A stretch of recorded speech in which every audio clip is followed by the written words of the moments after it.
Hello, welcome to Story Time with Brace and Edmunds Library. It's lovely to see you all. Come on over and take a seat. Now today we're outside.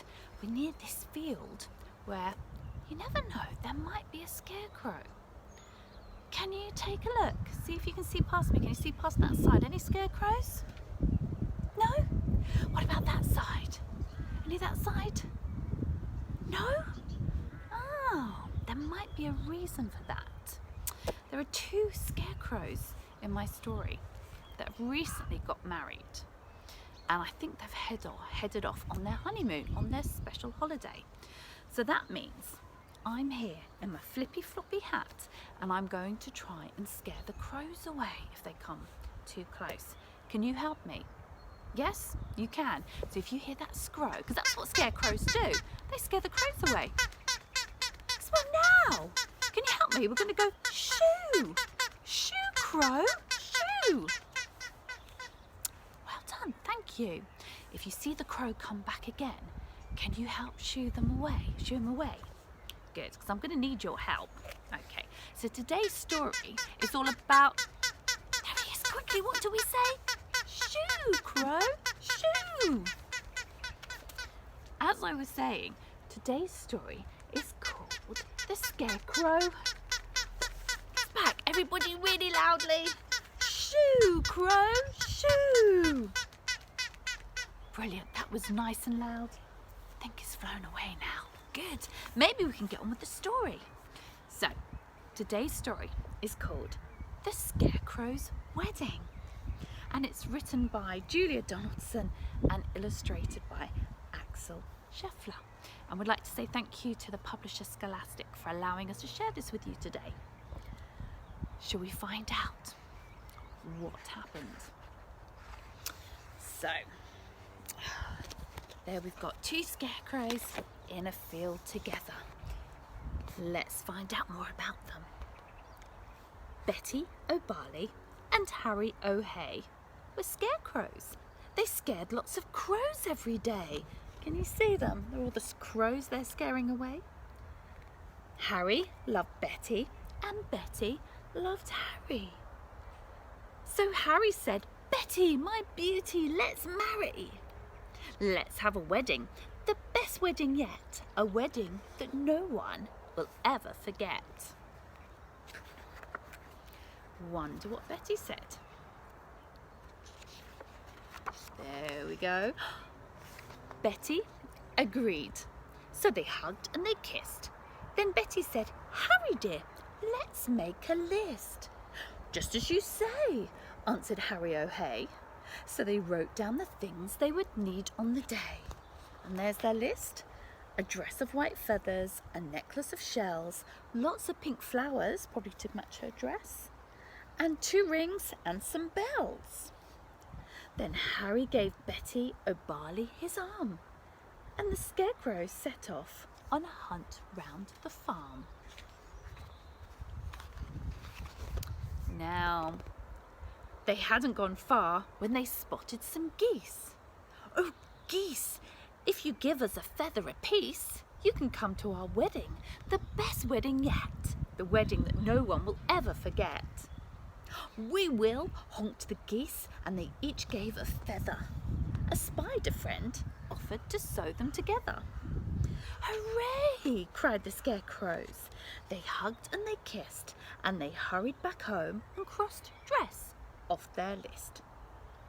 Then Harry gave Betty O'Barley his arm, and they set off once more on their hunt round the farm. Now, they hadn't gone far when some cows gathered round, and the bells round their necks made a wonderful sound. Ring-a-ding, ring-a-ding.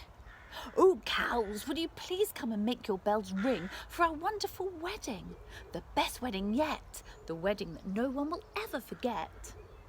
"Yes," mooed the cows, "we can tinkle our bells." Then a crab scuttled up with a necklace of shells. Some mice found 2 rings in a bin. They were certain the rings had belonged to an old farmhouse curtain. Oh, they've got most things on that list now, haven't they? Hooray! Cried the Scarecrows. They hugged and they kissed. Pink flowers are the only things left on our list. Then Harry said, Betty dear, I can find those. Why don't I pick some while you have a doze? Pink flowers, buzzed a big stripy bee. I can find you a field of pink flowers. Follow me. So the bee led the way, and they travelled for hours, till they came to a field full of pretty pink flowers. Look, beautiful. Harry stood thinking, I won't pick them yet. I'll need to find water to keep their stalks wet.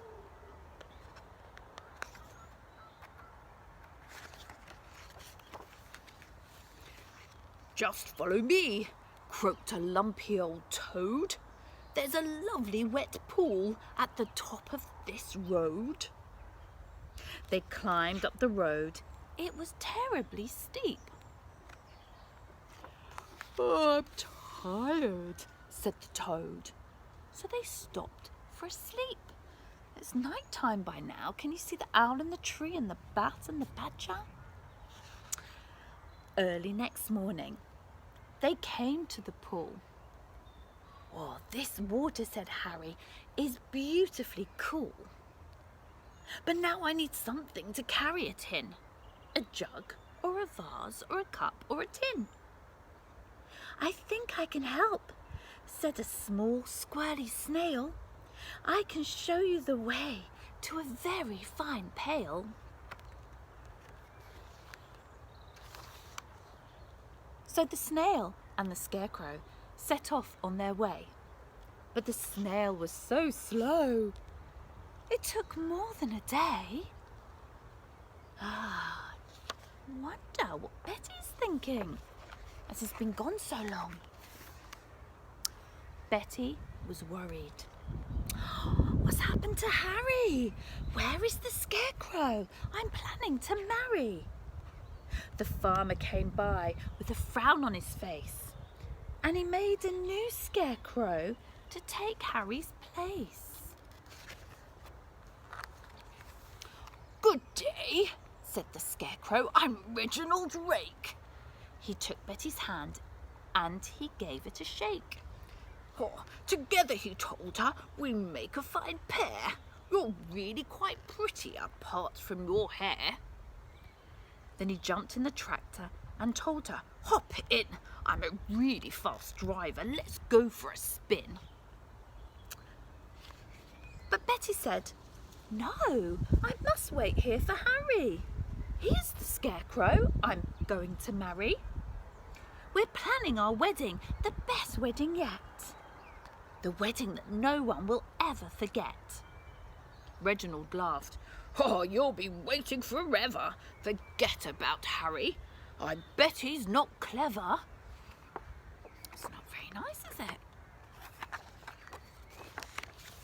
I must be the cleverest Scarecrow alive. I can sing lots of songs, I can dance, I can drive. I'm dashing, I'm daring, I'm cool as can be. I can even blow smoke rings. Just watch me and see. And he took out a big fat cigar from a packet the farmer had foolishly left in his jacket. But smoking is bad for you, Betty exclaimed. Really, you ought to be feeling ashamed. Oh, don't be a fusspot, said Reginald Rake. My smoke rings are staggering, make no mistake. He struck up a light and he tried hard to smoke, but straight away started to splutter and choke.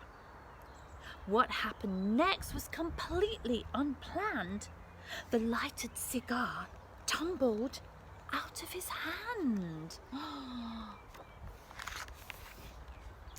It fell to the ground and it started a fire. Betty screamed, "Help!" as the flames flickered higher. But Reginald Rake said, "Oh, I'd better be off," and he bounded away with a terrible cough. Oh no, poor Betty. Then suddenly, who should appear on the farm but Harry O'Hay with a pail on his arm. "Betty!" cried Harry, "my own future wife." He poured on the water and saved Betty's life. Hooray! What a hero! Then he picked up the flowers. They hugged and they kissed. And they said, "Now that's everything. Crossed off the list. Let's check. A dress of white feathers, a necklace of shells, lots of pink flowers, 2 rings and some bells." I think they're all ready for the big day. So Betty O'Barley and Harry O'Hay wed one another the very next day. And everyone, even the snail, who was late, said, "Don't they look happy? And don't they look great?" This, they agreed, as they sprinkled confetti on Harry O'Hay and his beautiful Betty, is the best wedding ever. The best wedding yet. The wedding that no one will ever forget. Look, don't they look wonderful? There we go, and they've got all the things on that list. So that's the Scarecrow's wedding. And if we turn over to the back, you can see them driving away on their honeymoon, on their special holiday, on the tractor. Really enjoyed that story. I hope you did too. And it's perfect for Suffolk Library's Scarecrow Weekend. So, I wonder if you can see any scarecrows near where you live. What's that noise? Help! Everybody, can you help shoo it away? Shoo! Shoo! Shoo! Thank you. Hope you enjoyed the story of the Scarecrow's wedding, and we'll see you again next time for story time. Take care. Bye-bye.